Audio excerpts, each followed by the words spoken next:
Zimbabwe క్రికెట్కు 20 ఏళ్ల పాటు సేవలందించిన మాజీ కెప్టెన్ సీన్ విలియమ్స్ ఇకపై జాతీయ జట్టుకు ఎంపిక కాడు. డ్రగ్స్ అలవాటు కారణంగా జింబాబ్వే క్రికెట్ బోర్డు అతనిపై శాశ్వత నిషేధం విధించింది. ఇకపై అతని సెంట్రల్ కాంట్రాక్టు పొడిగించేది లేదని స్పష్టం చేసింది. సీన్ ఈ ఏడాది సెప్టెంబర్లో స్వదేశంలో జరిగిన టీ20 ప్రపంచ కప్ 2026 క్వాలిఫైయింగ్ టోర్నీ నుంచి ఆకస్మికంగా తప్పుకున్నాడు. కారణం ఏంటని బోర్డు ఆరా తీయగా షాకింగ్ విషయం వెలుగు చూసింది. అప్పటికే హెవీగా డ్రగ్స్ కు అలవాటు పడిన సీన్ డోపింగ్ టెస్ట్ లో పట్టుబడతాడన్న భయంతో టోర్నీ నుంచి వైదొలిగాడు.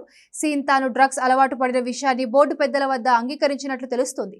అలవాటు నుంచి బయటపడేందుకు డి అడిక్షన్ సెంటర్ లో కూడా జాయిన్ అయ్యాడని సమాచారం. బోర్డుతో సీన్ కాంట్రాక్టు ఈ ఏడాది చివరిలో ముగుస్తుంది. 39 ఏళ్ల సీన్ జింబాబ్వేకు ఎన్నో అపురూప విజయాలందించాడు. కెరీర్ లో 18 టెస్టులు, 162 వన్డేలు, 8 టీ20లు ఆడి 13 సెంచరీలు, 50 అర్ధ సెంచరీల సాయంతో 8000 పరుగులకు సాధించాడు. లెఫ్ట్ ఆర్మ్ ఆర్థోడాక్స్ బౌలర్ కూడా అయిన సీన్ 3 ఫార్మాట్లలో 156 వికెట్లు తీశాడు. విలియమ్స్ పై కఠిన చర్యలు తీసుకుంటూనే మరోవైపు ఆయన జట్టుకు చేసిన సేవలకు జింబాబ్వే క్రికెట్ బోర్డు కొనియాడింది. విలియమ్స్ తానే స్వచ్ఛందంగా ఈ నిర్ణయం తీసుకున్నారని జింబాబ్వే క్రికెట్ పేర్కొంది. సీన్ డుమా కొట్టిన టీ20 ప్రపంచ కప్ క్వాలిఫైర్ టోర్నీ జింబాబ్వేకు అత్యంత కీలకంగా ఉండింది. ఆ టోర్నీలో జింబాబ్వే సికిందర్ రాజా పుణ్యమా అని నెగ్గి ప్రపంచ కప్ కు అర్హత సాధించింది. సీన్ లాంటి సీనియర్ ఆటగాడు ఆ టోర్నీకి అందుబాటులో లేకపోవడం జింబాబ్వే విజయావకాశాలను ప్రభావితం చేసేదే.